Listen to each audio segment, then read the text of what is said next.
상류층 여성복에는 라인을 매끈하게 살려야 하기 때문에 주머니라는 게 없었거든요. 원래 없었구나. 이건 샤넬이 디자이너로서 내놓은 첫 의상인데 어때 보여요? 오른쪽 요즘 옷이라 해도 사실 손색이 없네요. 맞아요. 샤넬은 얇고 시원한 린넨 스커트를 입고 있습니다. 또 선원들의 옷에서 영감을 얻은 오픈 칼라 블라우스가 눈에 띄지요. 이 옷을 더욱 파격적으로 만든 것이 바로 주머니입니다. 여기에는 여성의 옷에 대한 샤넬의 철학이 그대로 배어 있는데요. 샤넬의 인터뷰로 확인해 볼까요? Difficile dans votre métier. Ah, permettre aux femmes de bouger aisément, ne pas se sentir déguisées, ne pas changer d'attitude, de manière d'être selon la robe dans laquelle on les a fourrées, c'est très difficile. Et le corps humain bouge tout le temps. 샤넬이 생각하는 최고의 럭셔리란 편안함입니다.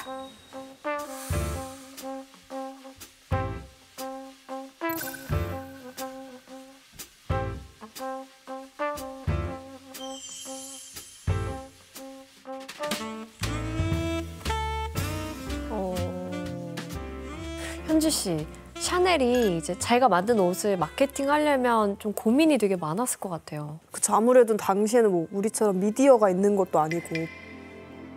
그래서 샤넬은 본인이 직접 옷을 입고 해변가 같은데 정말 우아하게 걸어 다닌다던가 막 이런 식으로 해서 사람들에게 이목을 끌면서 홍보를 했다고 하고 있거든요. 본인이 모델이 된 거네요. 그래서 해변에서 무거운 옷을 걸치고 다니는 여성들에게 이런 샤넬의 멋스럽고 편안해 보이는 옷은 어땠겠어요? 네. 좀 신선했을 것 같아요. 저 한번 입어보고 싶다 나도. 그렇죠. 예. 저 옷 어디서 났지? 이렇게 생각할 것 같아요. 그렇죠. 나는 그래서 지금 왜 이러고 있는 거지? 이럴 예, 수도 있고. 그렇죠. 예.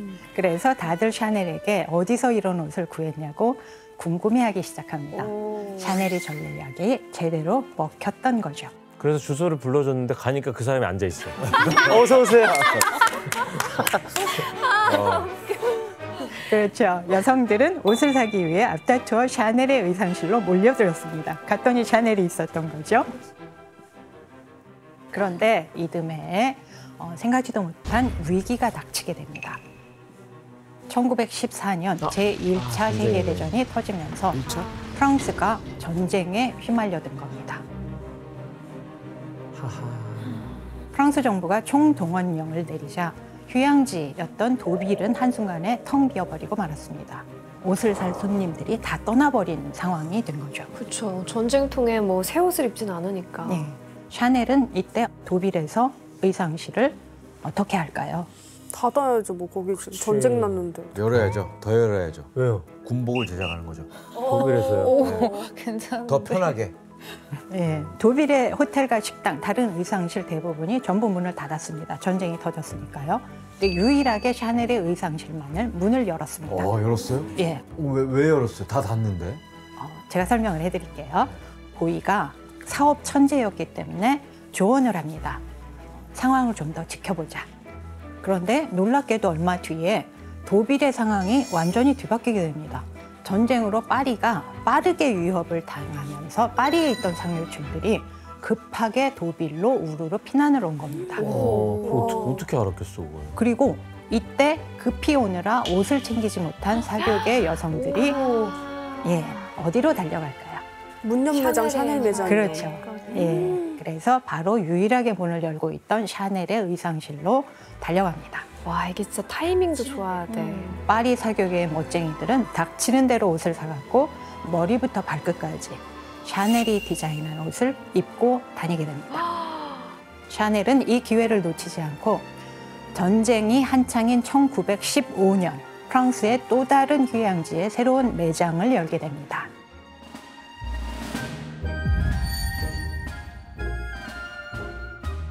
샤넬이 매장을 낸 곳은 바로 비아리츠입니다. 비아리츠는 굉장히 화려한 휴양 도시인데 당시엔 스페인이 중립국이었기 때문에 전쟁의 영향에서 다소 벗어나 있었습니다. 그래서 전쟁을 피해서 온 유럽의 귀족들이 이곳에 모여듭니다. 와.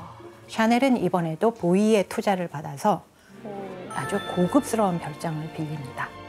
그리고 물들어올 때 노젓자 이런 느낌으로 전쟁 중에 수백 벌의 옷을 디자인을 합니다. 우와. 근데 교수님 이게 독일에서는 그러니까 위험해져서 사람들이 몰려가 운 좋게 잘 됐잖아요. 잘 된다는 보장이 없는데 전쟁 중에 좀 무례한 거 아닙니까?